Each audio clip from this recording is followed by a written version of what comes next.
ପିତଳ ନୋହି କଳ ଧଉତ ସମ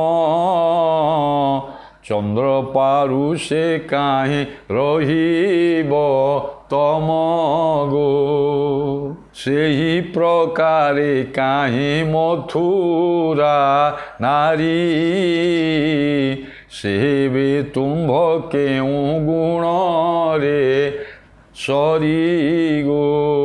ପୁଣି କବି କହୁଛନ୍ତି ଯେ ଭଗବାନ ଶ୍ରୀକୃଷ୍ଣ କ'ଣ କହୁଛନ୍ତି ଦେଖନ୍ତୁ, ଆରେ ପିତ୍ତଳ ନୁହେଁ କଳ ଧୌତ ସମ, ତୁମେ ହେଉଛ କଳ ଧୌତ ଅର୍ଥାତ୍ ସୁବର୍ଣ୍ଣ ସୁନା ଗୋରି। କଳ ଧୌତ ଶବ୍ଦ ଅର୍ଥ ହେଉଛି ସୁନା ସୁବର୍ଣ୍ଣ, ଏବଂ ସେମାନେ ହେଉଛନ୍ତି ପିତ୍ତଳ, ଏକା ଧାତୁ ଅଷ୍ଟଧାତୁ। ଯେଉଁ ମୂର୍ତ୍ତି ତିଆରି ହେଉଛି ଆପଣ ଦେଖନ୍ତୁ, ସୁନାଟା ହେଉଛି ସର୍ବୋତ୍କୃଷ୍ଟ ଏବଂ ପିତ୍ତଳ ଅଣ୍ଡା ଗରା ଏସବୁ ତିଆରି ହେଉଛି ଯେଉଁ ପିତ୍ତଳ, ତାହେଲେ ସୁନା ସାଙ୍ଗରେ ପିତ୍ତଳଟାକୁ ଆମେ ତୁଳନା କରିବା। ରାଜା ଯଦି ମଥୁରା ନା ତୁମେ ଯଦି ଗୋପନା